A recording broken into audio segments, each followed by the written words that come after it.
meus alunos do primeiro A e primeiro B Informática. Aqui é a professora Deise falando. Olá, meus queridos alunos do primeiro A Floresta. Aqui é o professor Gilmar falando. Galera do primeiro A e primeiro B Química, bem-vindos à nossa aula de hoje. E aqui quem fala é o professor Marco Aurélio. E hoje nossa aula será sobre queda livre, onde eu vou dar detalhes dos experimentos que nós vamos realizar sobre esse tema.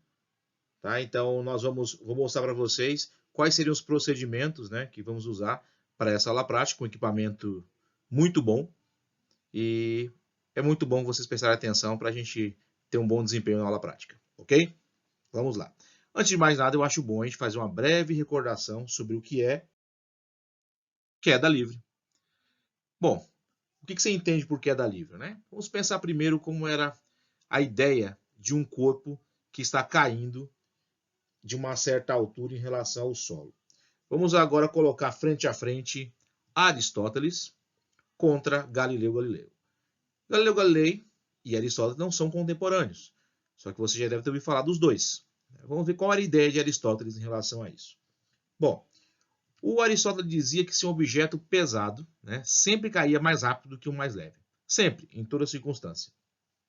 Já Galileu dizia que se eu desprezar a resistência do ar, um objeto pesado e um leve caem ao mesmo tempo, chegando ao solo no mesmo instante. Então, quem estaria certo, quem estaria errado nessa contenda? Eu diria o seguinte, que Galileu Galilei tem tudo a ver. Ele está certo. Tá? Obviamente que não é uma rivalidade histórica, né? Como eu disse, não são contemporâneos, só que as ideias de Aristóteles não estão erradas, porque ele apenas não considerou, no caso, a resistência do ar. Então, vamos pensar o que o grande Galileu tem a nos dizer sobre isso, Ele fez experimentos, Por exemplo, ele foi lá na Torre de Pisa, na Itália, junto com o assistente, e fez experimentos. Soltou objetos lá de cima. A história conta que ele fez isso num dia seco, com pouco vento, E para quê? Para que a umidade do ar e a resistência do ar, no caso esse arrasto, o vento, não atrapalhasse o experimento. E praticamente duas esferas de tamanhos iguais, mas de massa diferente, chegaram quase juntas ao solo. Então dá-se a ideia que se um martelo e uma pena forem jogados, por exemplo, onde não há resistência do ar, ou seja, no vácuo, vão chegar juntos ao solo. Se você duvida, faça um experimento numa folha de papel. Como é que é o experimento da folha de papel? Você pega uma folha de papel aberta e solta ela e conta o tempo que ela demora para chegar até o solo. Aí você amassa essa folha bem amassada. E o que você vai fazer? Amassa bem amassadinho. E aí considere o seguinte. Se eu amassei essa folha, será que ela mudou a sua massa? Você vai concluir que não, a massa é a mesma, não é isso? Mas se eu soltar essa folha amassada, obviamente ela vai chegar no solo primeiro. Então, por que ela chegou no solo primeiro? Nós sabemos aí que não há a menor resistência no ar com a folha amassada do que com a folha aberta. Ok? Então essa é a premissa do grande Galileu Galilei. Pense um pouco, vamos pesquisar, vamos pensar. O chamado experimento da pena e do martelo. Ele já foi realizado durante uma viagem espacial para a Lua.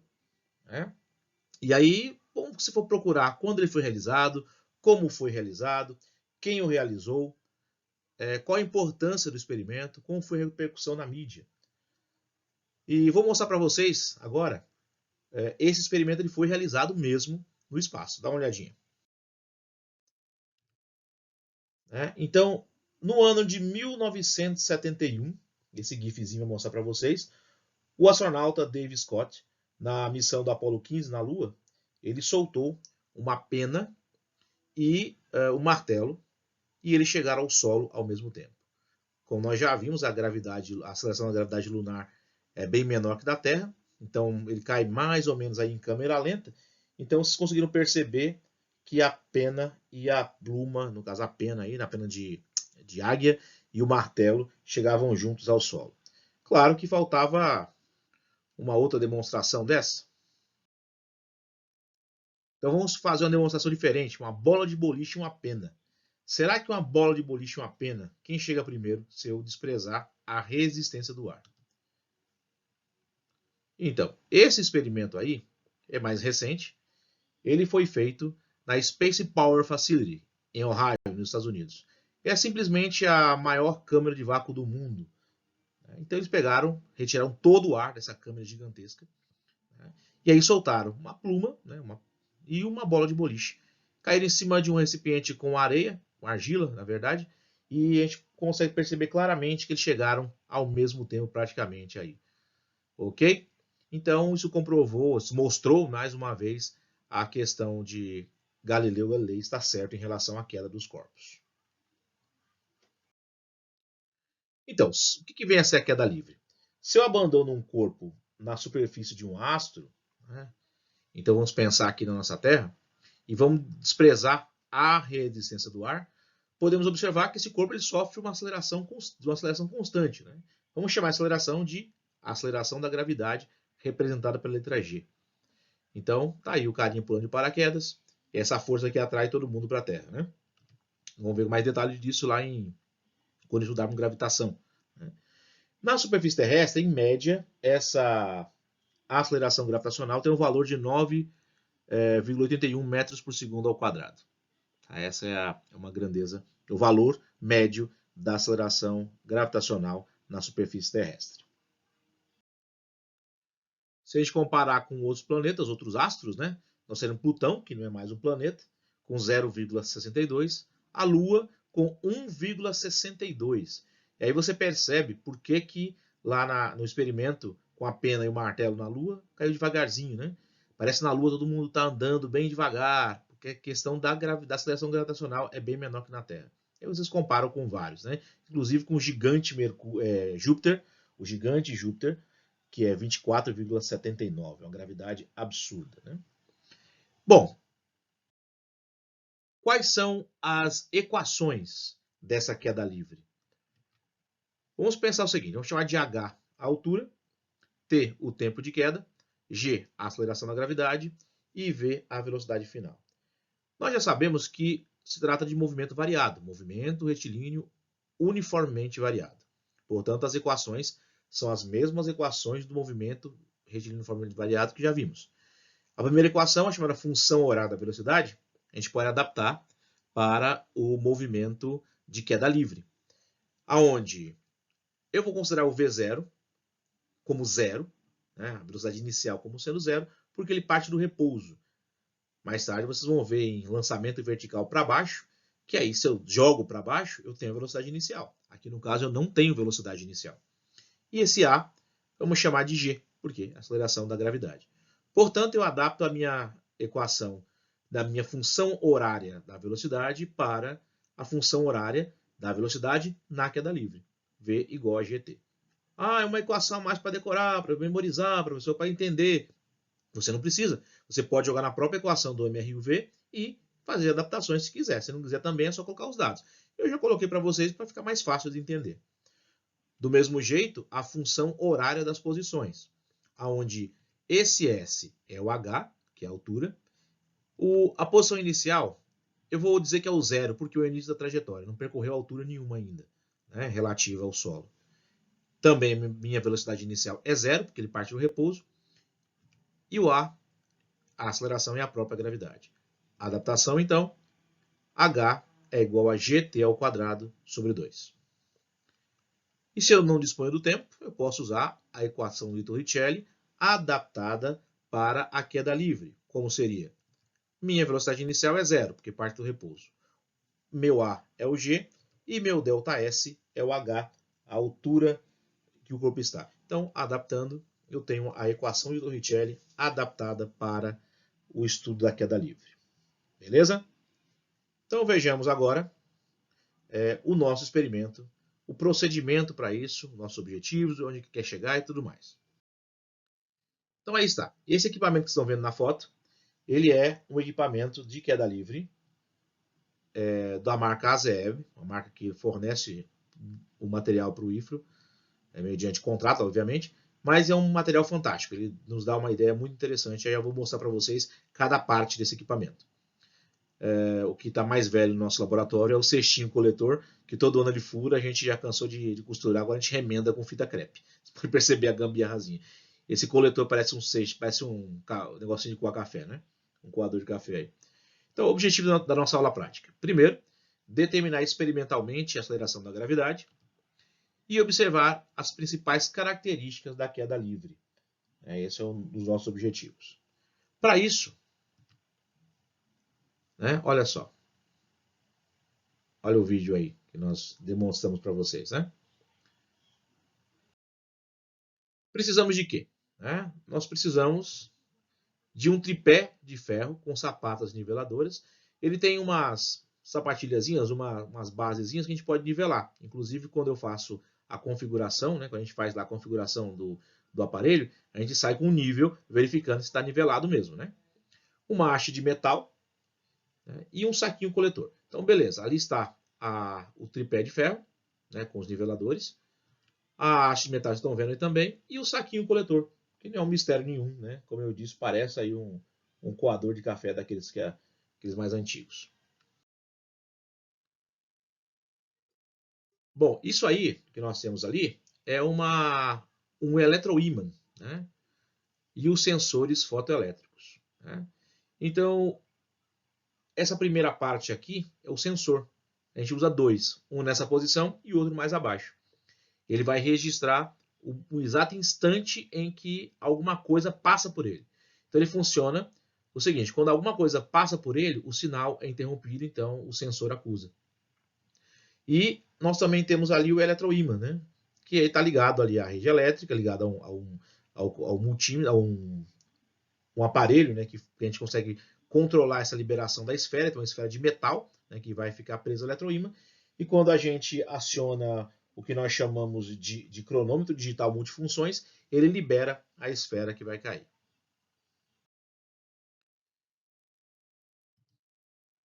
E aí nós temos o chamado cronômetro digital multifunções. Ele é ligado a uma fonte de 12 volts.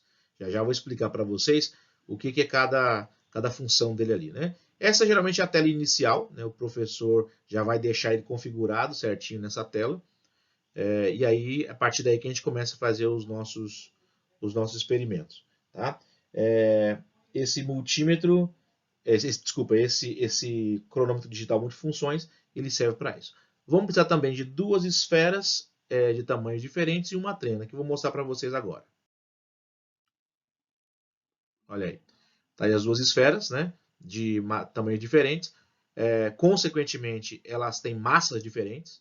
Isso é importante até a gente demonstrar um pouquinho aí a questão da ideia de Galileu Galilei, que as massas não vão influenciar na queda, se eu desprezo a resistência do ar, claro. Então são massas diferentes. Obviamente a bola maior tem mais massa, porque são do mesmo material, então é bem mais massa que a outra. E a gente vai usar também uma trena, porque a gente não confia no caso ali na reguinha que tem na própria base. Por quê? Porque ela você teria que ficar subtraindo, e às vezes a posição que ela está não favorece muito. Então é melhor a gente medir com a trena ou com uma régua. A gente achou muito mais viável fazer isso do que ficar usando aquela reguinha que tem no próprio problema, no próprio equipamento. O procedimento, o equipamento, quando você for para a aula prática, ele vai estar montado assim, desse jeito aí. Tudo bem montado. E aí, a primeira coisa que você vai fazer, você vai ligar, tem uma chave atrás aqui, que a gente não tirou essa foto, mas tem atrás do multifunção, tem uma chave liga e desliga. É uma chavezinha mesmo, mecânica mesmo. Liga, clec, clec, desliga. A parte posterior. Você liga, ele está pronto, ele vai aparecer essa tela do jeito que ela está aí. Você vai esperar alguns segundos, e assim que a tecla mudar, você vai teclar uma tecla chamada func, que é de função. E aí você vai selecionar do jeito que está aqui. A sua tela, para fazer esse experimento, tem que estar exatamente do jeito que está aqui. Eu sempre peço para me chamar para eu regular o eletroímã. Por quê? Se ele tiver com muita carga, não tem problema nenhum, não vai oferecer nenhum risco à sua saúde. Mas ele demora demais para desligar. isso pode influenciar significativamente no experimento. Então, quando você tiver... professor, pode ver o eletroímã? Eu vou lá dar uma olhadinha no eletroímã para ver se está tudo certo. Tá? O importante é, quando você for fazer o seu experimento, a tela do multifunção tem que estar desse jeito ali, ó, do jeito que está aqui. Perfeito? Aí você vai ligar o eletroímã apertando o botãozinho Start. Né? Quando você fizer isso, aparece um asterisco no canto superior direito da tela. Significa que o eletroímã está ligado. Então, é só colocar a esfera em contato com o eletroímã. Então, o primeiro experimento eu vou fazer com a bola grande. Né? E aí você vai perceber o seguinte, que a borda da esfera está exatamente no centro do sensor. Isso é importante.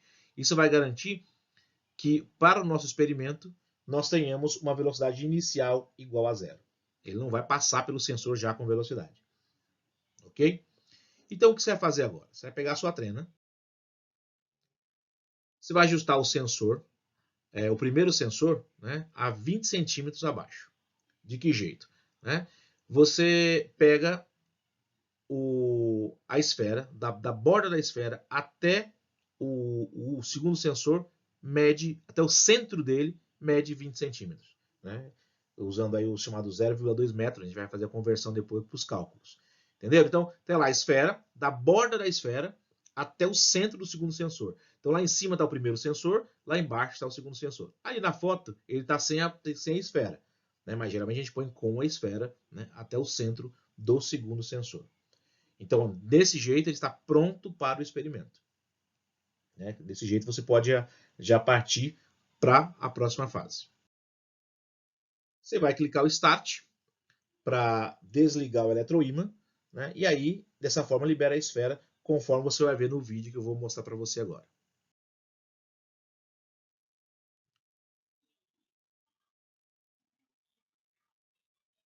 Viram aí que ele caiu, né, no cestinho coletor, quando foi apertado o botão Start. Um pouquinho agora em câmera lenta.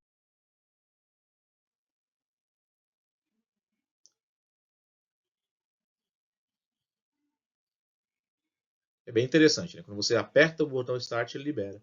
E aí o interessante também é, quando ele passa pelo primeiro sensor, ele aciona o relógio. Ele passa pelo segundo, aí ele para o relógio. Tá? Professor, se caso ele não parar, significa que alguma coisa está errada, você me chama, eu chamo o seu professor, que ele vai corrigir a configuração. Porque pode ser que ele talvez não seja nivelado, né? Pode acontecer probleminhas assim. A gente sempre testa antes, mas às vezes algum aluno chega, esbarra na bancada, esbarra no equipamento e tira o nivelamento dele. Tá? Então vamos dar sequência. Aí você vai anotar o intervalo de tempo que aparece no cronômetro. Ele vai mostrar isso para você. E aí tem uma tabelinha. Geralmente no roteiro está lá para vocês a tabelinha. Vocês vão anotar esse valor, né? E aí você vai repetir o procedimento acima para alturas diferentes. 30 centímetros, ou seja, 0,3 metros, 0,4 metros, 0,5 metros e 0,6 metros. Eu estou enfatizando esse 0,6, 0,5 em metros, porque é a unidade do sistema internacional, certo? Feito isso, você calcula a aceleração da gravidade em cada caso e preenche a tabela. Como você vai calcular essa aceleração da gravidade? Usando as equações do movimento retilíneo uniformemente variado para a queda livre. Então, nesse caso, que dados eu tenho? Eu tenho a altura e tenho o tempo de queda. Se eu jogar o produto pelos extremos aí, os meios pelos extremos, perdão, multiplicar, eu terei uma expressão matemática assim, 2 vezes h, 2h, e g vezes t ao quadrado sobre 1 é o próprio gt ao quadrado. Se eu passar o t ao quadrado para o segundo membro, dividindo, eu terei a minha equação que eu vou utilizar para o cálculo. G é igual a 2 vezes h dividido por t ao quadrado. Então, o valor que der no tempo, você substitui na equação, né, você já vai ter a altura, e aí podemos calcular. E por fim, calcule a média das acelerações da gravidade. Então você vai pegar nessa tabelinha, também temos que calcular a média, né, desse problema para vocês poderem, para a gente ter uma média dessa gravidade mesmo. Né? É importante fazer isso, vamos se acostumar com isso, né? Atividades experimentais, a gente não faz uma só e pronto, está resolvida a vida, acabou. A gente faz uma média de todas as nossas medições. Vamos demonstrar para vocês isso aí, né? Então, olha só. Altura de 20 centímetros, ou seja, 0,2 metros. Novamente, acionado o cronômetro e cai. Nesse experimento, com a esfera maior, obtivemos um tempo de queda de 0,2162. 0,2162. Pouco mais de 2 segundos de queda. Se eu jogar isso aqui numa equação, eu vou ter o seguinte. G é igual a 2 vezes H sobre T ao quadrado. Então, substituindo, eu terei 2 vezes a altura, que é 0,2 metros, a primeira, né? Dividido por 0,2162 elevado ao quadrado. Isso aí eu obtive lá no cronômetro multifunção. Fazendo essa conta, eu terei 0,4 dividido por 0,0467, portanto, eu terei um valor para essa medida de 8,57 metros por segundo ao quadrado. Tá vendo? Olha, ficou um valor baixo, né? Provavelmente, a gente na empolgação para fazer logo o vídeo, não pega muito sério nesse experimento. Coisa que vocês não vão repetir, claro, vocês vão fazer com todo cuidado, com toda calma, etc. Então, quando eu for preencher minha tabela, eu vou jogar lá para 0,2 metros, foi 0,2162 segundos, que vai me dar uma gravidade de 8,57. Então, nós temos aí já o nosso início da tabela. Eu vou mostrar para vocês todas as nossas medições, tudo que nós fizemos. Vão perceber que algumas já vão se desenhar melhor a gravidade, né? Então, olha só. Resultado do nosso experimento. Então, eu tenho ali, ó, jogando essa equação, nosso primeiro tempo para 0,2 metros, nós encontramos 0,2162, pelo cálculo, deu 8,57. Para 0,3, deu 0,2463 segundos. Jogando naquela equação, deu 9,89. Para 0,4 metros, que é 40 centímetros, deu 0,2874. Jogando na equação, 9,69. Para 0,5, deu um tempo de 0,3268. Então, nós tivemos 9,36. E para 0,6, 60 centímetros, a última medição, 0,3569. Então, nós tivemos 9,42. E agora, fazemos o quê? Nós precisamos encontrar a média daquilo ali. Aí alguém me pergunta, professor, o que é média? Eu esqueci, matei a aula de estatística. Você vai pegar todos os valores, vai somar todos os valores. No caso, somando tudo aqui, deu 46,92. E dividir pela quantidade de dados obtidos. No nosso caso, obtivemos 5 dados. Então, eu pego tudo aquilo, divido por 5. Eu cheguei a 9,38 metros por segundo ao quadrado. Sei que alguns de vocês vão dizer, professor, mas o senhor acabou de dizer que a aceleração da gravidade é 9,81. Então, sua conta é errada, está muito errado. O senhor fez faculdade à toa, né, e está ensinando errado para a gente. Não, calma, meu amigo. Primeiro, há o fator humano, o fator de equipamento, o fator do ambiente. Tudo isso é levado em consideração pelo fabricante dos materiais. Um estudo, não é assim por cima ele joga, não. O fabricante de materiais ele vai e nos dá a chamada margem de erro ou tolerância de erro para mais ou para menos, que eu vou mostrar para vocês.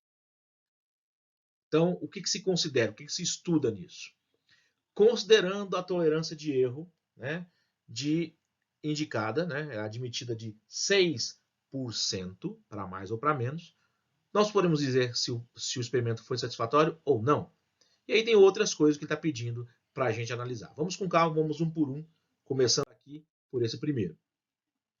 Bom, sabemos que na superfície terrestre a gravidade média, a aceleração da gravidade média é 9,81 metros por segundo ao quadrado. Se eu fizer uma continha básica e considerar a margem de erro para isso, eu tenho que jogar o quê? Para achar o valor mínimo, o que eu faço? Menos 6%. Então, eu tenho 9,22 metros por segundo ao quadrado para valor mínimo. Como é que eu faço isso? No braço, ou pode simplesmente jogar na calculadora. Como? Calculadora simples, não há necessidade de ser a científica para isso. Até porque eu acho que a simples é mais fácil. Essa aqui, por exemplo, eu fiz com o meu celular. Dá só uma olhadinha como é que é feito o cálculo. Então, 9,81 menos 6%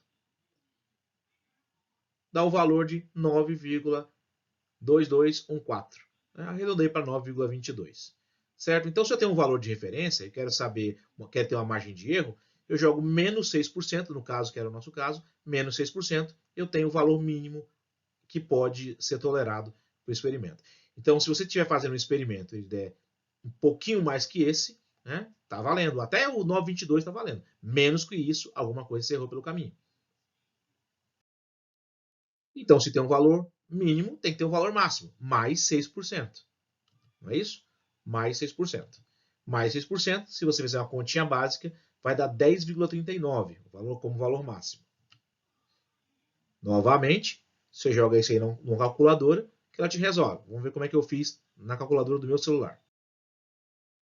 9,81 mais 6%. E aí eu obtive o valor de 10,3986, arredondei para 10,39. Podia para ser 10,40 também, mas eu deixei 39 para ficar um pouco mais preciso ali, né? Para a gente poder fazer os nossos cálculos. Certo? O que significa isso? Que eu tenho um intervalo de valores possíveis. Esse intervalo é entre 9,22 e 10,39. A minha média deu 9,38. O que significa? Eu acertei. Né? Então tá certo. Se está entre os dois valores, o valor máximo e o valor mínimo, então eu posso dizer tranquilamente que o meu experimento foi satisfatório. Ok? Beleza? Então é só fazer aí o máximo e o mínimo e verificar se o seu valor está dentro. Claro, não vão forçar nada, né? E aí, quando forem fazer, precisar de um relatório, vocês poderem fazer a coisa bem certa mesmo. Segundo ponto a ser estudado é a velocidade final da esfera na maior altura. No nosso caso aí, é os 60 centímetros. Quanto tempo ele demorou?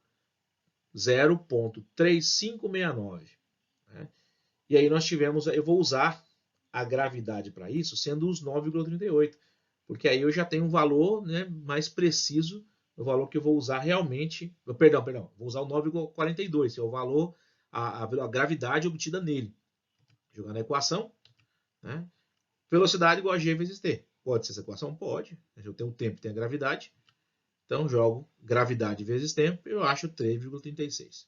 E se eu não tivesse a gravidade, perdão, o tempo, podia fazer de outro jeito. Ou, né, eu estou usando agora Torricelli adaptada, né? V ao quadrado igual 2 vezes g vezes h. Gravidade eu tenho, 9,42. A altura é de 60 centímetros, 0,6 metros. Jogando dá 11,304. Tirando a raiz disso, vai dar os mesmos 3,36 metros por segundo. Tá? Então você pode fazer de um jeito ou de outro. Para esse caso, seria mais viável usar a equação aí da nossa esquerda, que está um pouquinho mais tranquila para a gente. Tá? Bom, mas aplicando, no caso, qualquer uma das equações, e eu vou usar a primeira, que é muito mais fácil, multiplicar a gravidade por tempo, nós vamos montar a tabela para resolver, para criar o nosso gráfico, né, que vai ser provavelmente a próxima pedida aí, já está ali numa corzinha mais fraca, mas já sabe que o terceiro vai pedir isso, né? Olha aí. Represente o gráfico da velocidade em função do tempo. Então vamos lá. Ali está a velocidade, é igual a gravidade vezes o tempo. Minha tabela com os valores estão ali. Se eu jogar nessa equação, eu terei a velocidade em cada um dos pontos. Tá aí. Com esses dados, nós vamos escrever o gráfico dessa função. Né? Deveria ser linear, se ele fosse bonitinho, né? Nós estamos fazendo atividade experimental, tem toda a questão da margem de erro, etc. Vamos ver como ficaria o formato desse gráfico mais ou menos. O gráfico é velocidade pelo tempo, tá aí o gráfico V por T. Vamos quadricular ele e vamos plotar esse gráfico. Então, cada ponto desse vai ter, né, o seu valor para x, vamos dizer assim, e para y. Né? Então, o x, no nosso caso aqui, seria o t, o tempo, e o y seria o v, que é a velocidade. Eu adicionei um ponto, o 0 e 0. Por quê? Qual é a velocidade antes de você começar as medições? É 0, está a partir do repouso. O segundo ponto está ali, né, ali próximo do 0,2162 segundos, e ele vai estar a 1,85 metros por segundo. E assim vou marcando os outros pontos. E aí note que está fazendo uma curva, né? O ideal seria uma reta, mas como eu disse, é um gráfico, né, real, que nós fazemos mesmo com o material, com dados gráficos. Se você olhar bem, os 4 últimos pontos são praticamente alinhados, né? Então a gente tem aí uma tendência para esse gráfico ser linear mesmo, né? Uma função do primeiro grau. Ok? Igual nós já tínhamos visto isso. O quarto, ele pede assim: represente o gráfico da posição em função do tempo. Gráfico da posição em função do tempo, então eu posso fazer o seguinte, ó. Obviamente, eu posso usar essa equação, e agora eu vou usar da gravidade mesmo, da média da gravidade, para não ficar fazendo um para cada um. Então, se eu jogar nessa equação, eu terei, né, o gráfico aí do tempo, os instantes estão ali, e ali eu tenho as alturas. Com base nessas informações, eu posso construir o meu gráfico. Então, o gráfico agora é posição por tempo. Se você lembrar lá, é uma função do segundo grau, então esse gráfico vai tender para uma curva, para uma parábola. Vamos fazer o quadriculadinho e vamos marcar o ponto. O gráfico está ali. Nossa, que estranho, curva estranha, né? Novamente eu coloquei o ponto zero, né? Percorreu nada no instante zero. Esse gráfico ele tenderia para isso aqui, ó. A tendência dele é para essa. Ele é bem parecido. Esse é o gráfico mesmo numa situação perfeita, né? Sem variação. O nosso gráfico está próximo disso. Pode perceber que no finalzinho dá essa encurvada, né? Que seria a característica desse tipo de curva, que é exponencial, né? Então, nós podemos dizer que o nosso experimento, nesse caso, com todas as nossas limitações, ele acabou sendo bem satisfatório. E o último, ele quer o gráfico da aceleração em função do tempo. Nós estamos tratando de MRUV. E o que é isso? Movimento retilíneo, uniformemente variado. Lembrando, por que movimento? Porque o móvel se desloca, né, em relação ao referencial. E é em linha reta, por isso retilíneo. E o que é uniformemente variado? A velocidade vai mudar, vai sim, mas de maneira uniforme para cada intervalo de tempo. É o que nós chamamos de aceleração. Portanto, a queda livre representa um MRUV. E eu tenho, então, uma aceleração constante, que faz com que a velocidade varie de maneira uniforme. Tá? Então, é muito simples fazer um gráfico desse. Eu considero, já que a minha gravidade é 9,38, vou fazer um gráfico da aceleração em função do tempo, quadriculo ele, significa que a minha aceleração ela vai ser sempre constante de 9,38 metros por segundo ao quadrado. Certo? Então a aceleração está ali constante, né, o gráfico vermelho bem desenhado para vocês verem ali. Espero que tenha ficado claro. Uma outra variação, outra parte do experimento, é nós compararmos a massa das esferas, né, a massa dos corpos. Então nós temos uma esfera maior, uma esfera menor, não pesei, não havia necessidade, é bem claro, quando vocês forem fazer o experimento, vocês vão perceber claramente que a esfera maior tem mais massa que a menor. E é considerável ter essa diferença de massa. Bem considerável mesmo. Que você imaginar que são do mesmo material, né, a maior, consequentemente, vai ter a massa maior do que a esfera menor. Quando medimos, vocês podem perceber aí, né, a esfera, fizemos um experimento, eu me lembro agora a altura, mas a esfera maior, ela demorou 21,83 segundos para chegar no cesto coletor. 21,83 segundos. Já a esfera menor, né, ela demorou um pouquinho menos. Perdão, um pouquinho mais. Aí está o experimento detalhado para vocês verem. Fiquei até emocionado no momento que a câmera quase caiu da mão. Aí. Quase caiu da mão, eu fui lá olhar agora. Deu 22,14. 0,2214. Ok? Então, tá ali a prova, né, com a esferinha menor na mão da professora. 0,2214. Alguém vai me dizer, professor, mas isso aí não é a mesma coisa. Mas vamos entender o que é esse número, o que é esse 0 ponto alguma coisa. Essa primeira casa decimal aqui indica os segundos. Ou seja, nos dois casos, nenhuma das esferas chegou a 1 segundo. Né, não chegou nem um segundo inteiro, né, 0,2, uma fração de segundos. Esse segundo número aí, ele indica décimos de segundos. Olha só, décimo de segundos. E o terceiro? Ele indica centésimos de segundo. Será que alguém consegue perceber alguma coisa que acontece em centésimos de segundos? Né? Eu acho que não, né? Então a primeira diferença deu apenas uma unidade lá nos centésimos de segundos. É irrisório. Né? É irrisório. Só o fato de a gente se deslocar, o deslocamento de ar, da gente mudando de posição, já pode ter interferido nisso. Né? Portanto, por estar o erro estiver estando lá no centésimo de segundos, nós podemos considerar que nosso experimento foi satisfatório mesmo. Né? E o que é que nós podemos dizer do grande Galileu Galilei? Escuta aí o que o pessoal tem para dizer dele.